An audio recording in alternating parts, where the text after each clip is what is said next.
मैंने राजेंद्र भवन में प्रारंभ किया था। लोक नायक जयप्रकाश जयंती समारोह का आयोजन हुआ था, जिसमें देश के पूर्व प्रधानमंत्री श्री इंद्र कुमार गुजराल जी हमारे कार्यक्रम आए थे। उनके साथ रवि रे, जस्टिस पी.वी. सामंत, देश के बड़ी नामचीन हस्तियां डॉक्टर एस.एन. सुब्बा राव और कई लोग थे, शामिल थे।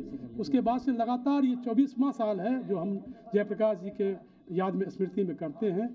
और मैं ऐसा मानता हूँ कि लोक नायक जयप्रकाश नारायण जीवन मूल्यों के प्रति संघर्ष रहे। सबसे बड़ी बात वो थी कि जिन्होंने आज़ादी के आंदोलन के बड़े नायक, सबसे बड़ा अगस्त क्रांति का नायक जयप्रकाश जी रहे।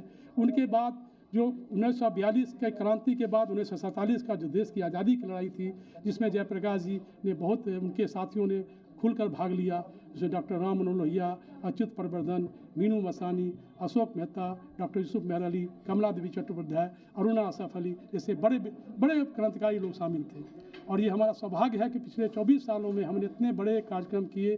देश की 130 नामचीन हस्तियाँ आई, जिसमें मधु नरवते साहब से लेकर डॉक्टर एल.एम. सिंह भी, डॉक्टर देश के प्रख्यात लेखक डॉक्टर नामवर सिंह, प्रभास जोशी, कुलदीप नैयर, दिल्ली उच्च न्यायालय के श्री सच्चर साहब, जिसके नाम सच्चर आयोग का नाम सुनते होंगे। हमारे तरफ कार्यक्रम में सब पार्टियों के लोग आते हैं, शामिल होते हैं। क्योंकि जयप्रकाश जी एक अकेले ऐसे व्यक्ति थे, किसी ने कह दिया जयप्रकाश जी के बारे में, अरे जेपी आप अब तो सफल हो गए, तो उन्होंने कहा, तूने कविता लिखी, जेल डायरी लिखी, उन्होंने कविता लिखी कि जीवन असफलताओं से भरा है, सफलताएं जब कभी आई निकट, मैंने दूर ठेला उन्हें निज मार्ग से। सफलता और विफलता की परिभाषाएं भिन्न मेरी, इतिहास वर्षों इतिहास से पूछो, क्या नहीं बन सकता मैं प्रधानमंत्री क्या, लेकिन मेरे पथ कुछ अलग थे, पथ त्याग के, पथ सेवा के, पथ संघर्ष के, पथ संपूर्ण क्रांति के। और जग जिन्हें कहता विफलता थी शोध की मंजिलें, जग जिन्हें कहता थी विफलता शोध की मंजिलें। और जितना रुकना नहीं मुझको कहीं, जितना विकट मार्ग हो, और मैं तभी समझूंगा मेरा जीवन धन्य हो जाएगा जब हम कुछ कंकटाकीर्ण मार्ग कुछ युवाओं के लिए सुगम बना जाए। सर आज के प्रोग्राम के बारे में, आज के प्रोग्राम में ये कहना चाहता हूँ, आज के प्रोग्राम में हमारे चीफ गेस्ट में हमारे भारत सरकार के केंद्रीय मंत्री जो हमारे कला संस्कृति और टूरिज्म मिनिस्टर हैं श्री गजेंद्र सिंह शेखावत आए थे। हालांकि इसमें उपराष्ट्रपति जी का भी आना था, लेकिन किसी अपरिहार्य कारणों से शामिल नहीं हो पाए। उनके यहाँ से मेरे पास मैसेज आया, वो मैसेज मेरे पास है, मैं उसको बाद में फेसबुक और इंस्टाग्राम में छोड़ूंगा। इसके अलावा लोकसभा अध्यक्ष ओम बिरला जी को भी मैसेज आया और संदेश हम उसको छोड़ रहे हैं। और ये हमारा सौभाग्य है कि देश के तमाम लोग, ऐसे लोग, और हमारे साथ आर.के. सिन्हा जी थे जो पूर्व राज्यसभा सांसद हैं, हमारे संरक्षक भी हैं। इसके अलावा चक्रपाणी महाराज जी जो एक स्पिरिचुअल लीडर हैं, अखिल भारतीय संत समाज के अध्यक्ष हैं, अखिल भारतीय हिंदू महासभा के अध्यक्ष हैं, वो हमारे बीच उपस्थित हुए थे। इसके अलावा कई लोग ऐसे लोग थे, जैसे आपके डॉक्टर बुद्धिनाथ मिश्र जो देश के बहुत बड़े साहित्यकार हैं, आपने नाम सुना होगा, ममता कालिया जी बीच में आई थी, उनको अवार्ड दिया गया। पहला नीलानी भी आने वाले थे, आज किसी व्यस्त कार्यक्रम से नहीं आ पाए, अलग बात है। अनूप जलोटा जी हमारे कार्यक्रम में 2 बार पहले भी शिरकत कर चुके हैं, ये हमारा सौभाग्य है। अनूप जलोटा जी हमारे जो हमारी सांस्कृतिक जो ये है सेल है, उसके अध्यक्ष भी हैं, राष्ट्रीय अध्यक्ष भी हैं।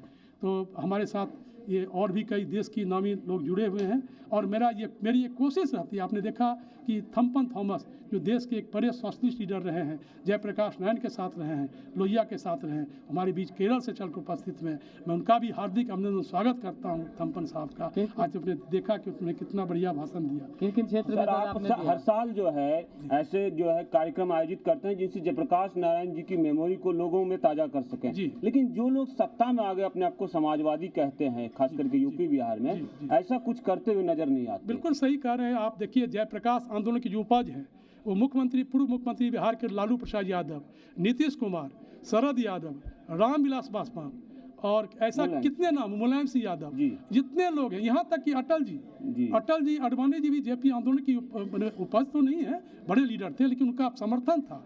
और अटल जी ने कहा था अटल जी ने कहा था, एक कविता था, मैं बता रहा हूँ कि क्षमा करो बापू तुम हमको वचन भंग के हम अपराधी, क्षमा करो तुम बापू हमको वचन भंग के हम अपराधी, राजघाट को किया पावन मंदिर भूले यात्रा आदि, जयप्रकाश जी रखो भरोसा टूटे सपनों को जोड़ेंगे और टूटे सपनों को जोड़ेंगे और चिता भस्म की चिंगारी से अंधकार के घट। इतिहास की किताबों तो ये अटल जी का कहना था। मित्रों, मैं ऐसा मानता हूँ कि आपने बिल्कुल सही कहा कि जो आज के समाजवादी विचारधारा में जो आस्था रखते थे, कुछ लोग रास्ता भटक गए, लेकिन ऐसा नहीं है। आज भी देश की नौजवान पीढ़ी, जब मैं संपूर्ण क्रांति यात्रा 11 में निकाला था 5 जून को, तपती दोपहरी में पटना से दिल्ली तक 8 दिनों की यात्रा थी, तो मेरे साथ जहाँ भी जाता था कम से कम 2000-5000 की संख्या में लोग मिलते थे। और जयप्रकाश की याद अभी कमज़ोर नहीं पड़ी है।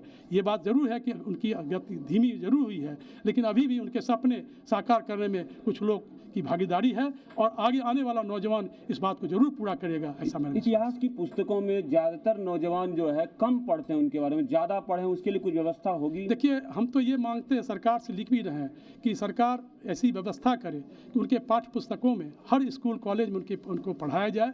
और इसके अलावा उनको डिजिटल जो है, आज के डिजिटल क्रांति का युग है, तो उसमें उनकी रचनाएं, जो उनके जो विचार थे, उनके जो भाषण थे, वो मैंने संकलित कर रखा है। 2000 पेज मैंने इकट्ठे कर रखे हैं, लेकिन हम संसाधन के अभाव में नहीं छपा पा रहे हैं, थोड़ा दिक्कत है, कठिनाई है। लेकिन मुझे आशा है आज न कल प्रकाशक को मिल जाएगा।